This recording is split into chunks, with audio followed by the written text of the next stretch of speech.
Christina, is you calling me? I just need to hear from you. I need to hear your voice. I need to know you're okay and you're alive. The disappearance of 21-year-old Christina Whittaker has baffled the authorities for over a decade now. Essentially because every time someone tries to review it, they only find conspiracies on betrayal, suicide, and murder.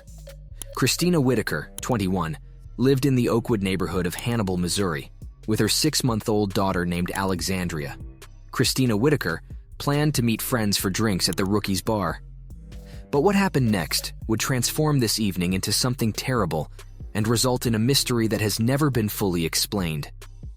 On the night of Friday, November 13, 2009, Christina Whittaker seemed to be fully enjoying her time at the Rookie's Bar with a couple of friends. As the evening wore on, Christina's friends noticed her becoming increasingly drunk. She grew restless and started generating disturbances, which changed the laughter and chats into worry.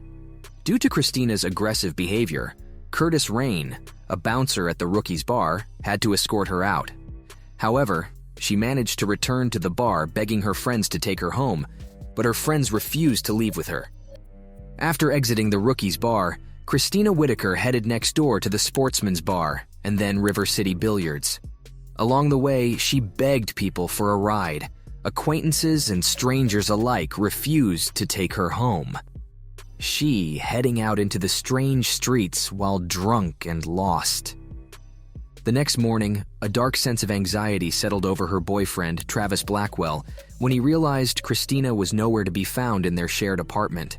He contacted Christina's mother, Cindy Young, with the troubling information after becoming troubled by her disappearance and increasingly concerned. As Cindy realized the seriousness of the situation, her heart dropped. She had a gut feeling that something was very wrong. Because the loss of Christina was such a pressing matter, the Hannibal Police Department's Lieutenant Jennifer Grote oversaw a comprehensive investigation into the case. Many others were perplexed by Cindy's decision to wait longer than 24 hours before making an official report of Christina's disappearance. The investigation took an unexpected and unsettling turn when Christina's phone, an essential piece of the jigsaw, was discovered by a man close near Sportsman's Bar. After Christina went missing, her phone went through a series of unexpected transfers, during which it passed from person to person and left a wake of perplexing questions in its wake. It became more unclear who had accessed Christina's phone throughout her term, which added another layer of complexity to the situation. The phone had the potential to provide vital information, yet it remained a tantalizing mystery, evading the grip of those who were looking for answers. The investigation proceeded step by step, each of which added another layer of complication and forced the authorities to negotiate their way through a labyrinth of unanswered questions, making it very difficult to reach a verdict. Days passed into weeks, and Christina's case remained puzzling. Numerous hypotheses surfaced, each presenting a distinctive viewpoint on what might have happened that tragic night. Some believed Christina had left on purpose to escape a difficult life, while others thought she had met with an accident and may have drowned in the adjacent Mississippi River. An informant told police that Darcy Morris, who dealt in sex work and drugs, had kidnapped Whittaker and taken her to Peoria, Illinois, where she was being forced to work in the sex industry. Some people thought Christina and Darcy Morris had a relationship, and that relationship may have contributed to Christina's disappearance. However, Darcy Morris denied any involvement in Christina's case, and the evidence remained elusive. Also came an investigation into Christina's own family, as some people believed they may have been involved in her kidnapping, especially given the delay in filing a missing persons report. These allegations were denied by Cindy Young, who affirmed her unalterable love for her daughter and dedication to finding her. Christina's strange case gained broad interest after it was highlighted on Steve Wilkos's television program. The episode, mysteriously titled, "Did You Kill Christina?" was an attaching roller coaster of emotions and suspicions that gripped viewers across the nation.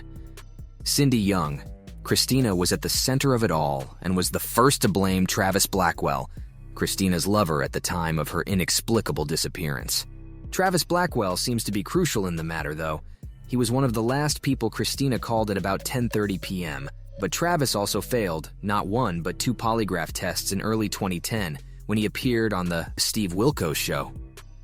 He'd gone on air to spread information about his girlfriend's unexpected vanishing with Christina's mother, Cindy Young, and other family members. But once the show's polygraph expert asked if he had anything to do with the case, and he replied no, they indicated that he seemed nervous.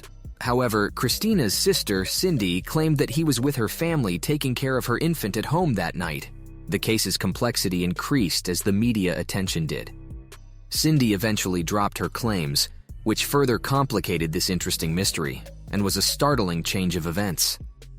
The inquiry into Christina's abduction has run into a strong roadblock throughout the years and many false hopes for the family. In their state of desperation, Christina's family decided to offer a $10,000 reward in the hopes of eliciting any information that may direct them in the direction of their beloved daughter. There were occasional reports of alleged sightings of Christina, but they were never confirmed. Despite this, none of these tempting clues could be verified with absolute certainty. The members of Christina's family found themselves locked in a never-ending cycle of hope and sorrow as a result of their heart's incessant quest for solutions that persistently escaped them. The documentary Relentless, which was directed by Christina Fontana and released the following year, gave fresh light on a case that had been buried in secret for a very long time. An unnamed source in the documentary presented a disturbing hypothesis, which was one of the most distressing findings to emerge from the investigation. According to this source, Christina may be hidden someplace amid the huge fields of a property that was once held by Glenn Ledbetter. We got chills at the thought that the answers to this scary puzzle might be hidden in the ground of Hannibal. But there was a sad part to this interesting clue. There wasn't enough solid proof to get a search warrant. Christina Whittaker has been missing for more than 15 years, yet nothing has been found of her. Her disappearance is still a perplexing mystery, leaving her family and the neighborhood still looking for answers. As Christina Whittaker vanished into the night, leaving behind only faint traces of her existence, she unintentionally gave upon her loved ones a heavy burden of unanswered questions. She left behind more than just memories in the center of this creepy mystery. She also left behind her cherished daughter, Alexandria, and her loving mother, Cindy Young. She and her loved ones had no idea that this evening would take a terrible turn and leave them in a complete state of fear. Alexandria grew up without her mother's support and love as the years passed, and this absence had a lasting impact on her life. Cindy was keenly aware of the space her daughter's departure had caused. However, she remained resolute, standing strong in her belief that Christina was out there somewhere. Cindy has kept publishing posts on her social media accounts as a way of communicating with Christina. Hi, Christina. I don't know if you'll ever see this video, sweetheart. Usually I write to you on here, but I don't know if you ever see my letters or not. I hate it that Facebook is the only way I think I have a way of reaching you. She kept her updated about Alexandria, her life, and how she grew up to be a wonderful teenager. Cindy only hopes that Christina is somewhere out there reading these posts about how her family misses her and wishes for her return. Thanks for watching, and subscribe if you want to watch more videos like this.